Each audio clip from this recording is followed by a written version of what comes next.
Olá, eu sou a Laísa, faço parte do programa Residência Pedagógica no subprojeto Ciências Biológicas da Universidade Federal de Uberlândia, campus Pontal. Hoje eu vou trazer um tema voltado para o ensino fundamental 2, que é a água. A água é uma substância composta e formada por duas moléculas de hidrogênio e uma de oxigênio, sendo a sua fórmula molecular H2O. A água é encontrada no nosso planeta na forma sólida, líquida e gasosa, e ela é uma substância essencial para a vida do nosso planeta, uma vez que faz parte da composição do organismo dos seres vivos e também atua em diferentes reações que ocorrem nesses seres. O planeta Terra tem 71% da sua superfície terrestre composta por água, sendo constituída por água nos estados sólidos, líquidos e gasosos, como foi citado anteriormente. A água ela pode ser encontrada em oceanos, mares e águas continentais, como áreas subterrâneas.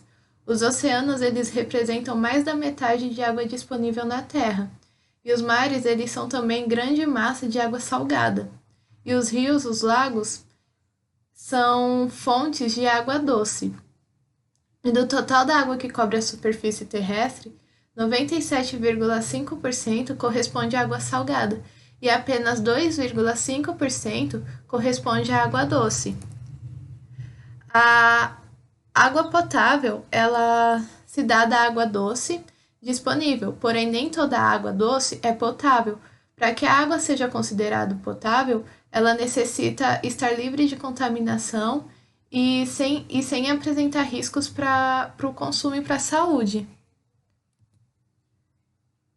A água ela possui algumas propriedades, sendo a moderação de temperatura, que é a capacidade de absorver e liberar o calor, sendo um fator muito importante para o resfriamento do nosso corpo. E, por exemplo, isso se dá através do suor, que ele é rico em água e à medida que ele evapora, a temperatura do nosso corpo é reduzida.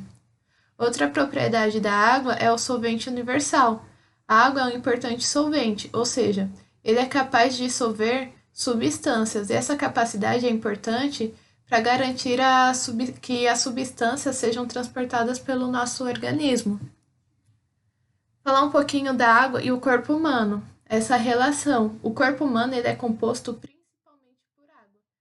70% do nosso organismo é composto por essa substância. E diante disso, a água ela tem um papel fundamental para variadas funções no nosso organismo, como por exemplo a termorregulação, o transporte de substâncias, a participação em reações químicas e a proteção. Eu vou falar um pouquinho sobre cada uma dessas funções.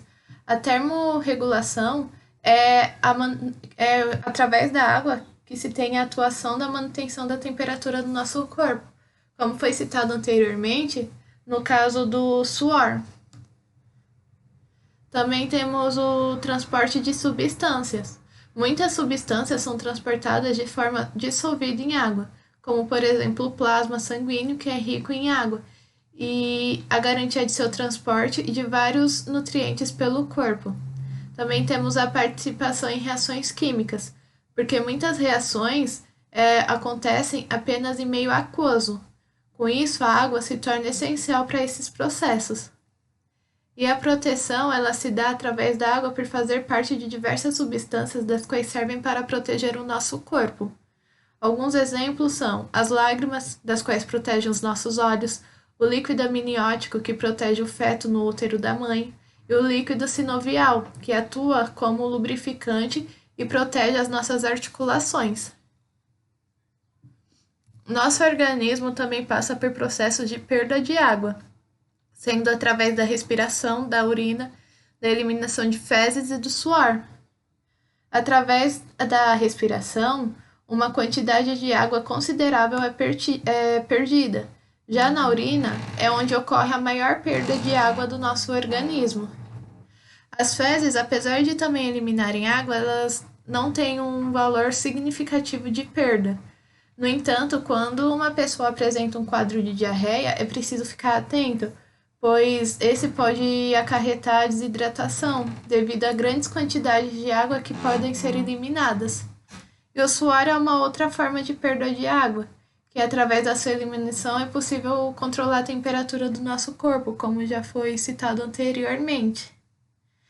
Falando um pouquinho sobre desidratação, precisamos ficar atentos em alguns sinais que o nosso organismo apresenta diante da sua decorrência, como, por exemplo, ter muita sede, beber água muito rápido, apresentar a boca e pele seca, os olhos fundos e com olheiras, ausência de lágrimas quando chora, a diminuição da quantidade de urina e o afundamento da moleira, que fica na parte superior da cabeça do bebê.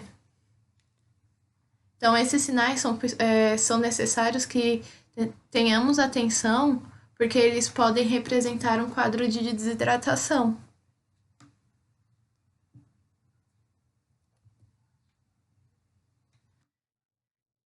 O uso da água.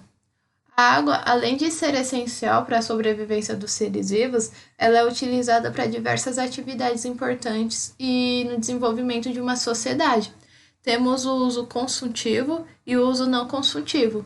O uso consultivo ele corresponde ao uso direto da água, afetando a quantidade de água disponível, como ocorre para o abastecimento humano e através da alimentação de animais, na irrigação, entre outras atividades. Já o uso não consultivo ele corresponde ao uso indireto da água. Esse afeta a qualidade da água disponível.